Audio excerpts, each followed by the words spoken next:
আসসালামু আলাইকুম এভরিওয়ান, চলে আসলাম আপনাদের সাথে নতুন একটা ব্লগে। আমরা এখন আছি ক্যান্টনমেন্ট রেলওয়ে স্টেশনে। ঢাকা থেকে কলকাতা মৈত্রী এক্সপ্রেসে যেতে হলে এই স্টেশন দিয়েই যেতে হবে। ট্রেন ছাড়ার সময় ঠিক সকাল 8টা বাজে 15 মিনিট। আমরা সকাল 6টা 10-এ স্টেশনে চলে আসি এবং এসে ইমিগ্রেশনের সব কাজ কমপ্লিট করে ট্রেনে এসে বসি এবং ট্রেন ছাড়ার অপেক্ষা করি। ঠিক সময় ট্রেনটা আমাদের ছাড়েনি, 10টা মিনিট দেরি হয়ে যায়, কিন্তু তাতে কোনো একটা খুব বেশি দেরি হয়নি। আপনাদের সুবিধার জন্য আপনাদের সাথে একটা গুরুত্বপূর্ণ কথা শেয়ার করতে চাচ্ছি। ইন্ডিয়া যাওয়ার জন্য কিছু ডকুমেন্টস সাথে থাকতে হবে আমাদের। প্রথমত হলো এনওসি। এনওসিটা হচ্ছে যারা চাকরিজীবী তাদের জন্য খুবই গুরুত্বপূর্ণ একটা জিনিস, এটা তাদের সাথে রাখতেই হবে। আর সেকেন্ড হলো ডলার এন্ডোসমেন্টের কাগজটা।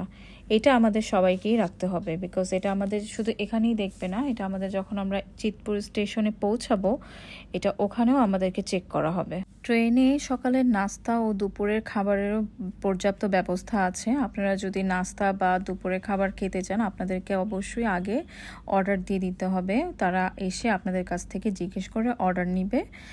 আর ট্রেনের টিকিটের মূল্য হচ্ছে 3600 টাকা। আপনারা যারা ট্রেনে যেতে চান তারা অবশ্যই কমলাপুর রেলওয়ে স্টেশন থেকে পাসপোর্ট নিয়ে টিকিটটা বাই করবেন, এবং যখন টিকিটটা বাই হয়ে যাবে অবশ্যই ওখান থেকে টিকিটটা ভালো মতো নামের স্পেলিং সহ সব কিছু চেক করে নিয়ে আসবেন। আপনারা চাইলে রিটার্ন টিকিটটাও কমলাপুর স্টেশন থেকেই কেটে ফেলতে পারবেন, যদি আপনারা আগে থেকে নির্ধারণ করে রাখেন যে ওই ডেটেই আসবেন। আর তা না হলে আপনারা চাইলে ফেয়ারলি প্লেসে গিয়েও টিকিট কাটতে পারবেন, কিংবা চিতপুর রেলওয়ে স্টেশন থেকেও টিকিট কাটতে পারবেন। বাট চিতপুর রেলওয়ে স্টেশন থেকে টিকিট কাটাটা আসলে অনেক সময় সাপেক্ষ। আর ট্রেনের ভিতরে একটা ফর্ম দিবে, যেটা আমরা ফরেন যারা তারাই শুধু ফিল আপ করবো, যেখানে আমাদের নাম, ফোন নাম্বার, অ্যাড্রেস এগুলো লিখতে হবে। আর ওই ফর্মটা নিয়েই আমাদের ইমিগ্রেশনটাও কমপ্লিট করতে হবে।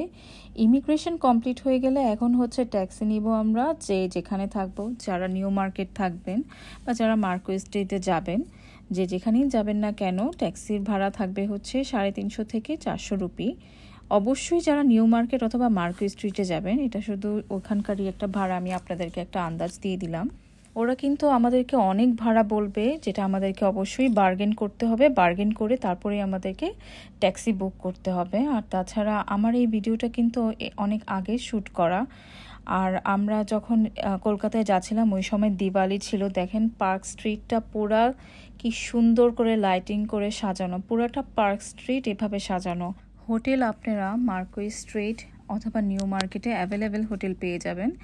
জাস্ট আপনারা ট্যাক্সি থেকে নামবেন, হোটেলগুলো একটু চেক করবেন, যেটা আপনাদের কাছে বাজেট ফ্রেন্ডলি, আপনাদের বাজেটের সাথে মিলে যাবে, আপনারা সেই হোটেলটাকেই বুক করে নেবেন। আজকের ব্লগটা এই পর্যন্তই। আল্লাহ হাফেজ।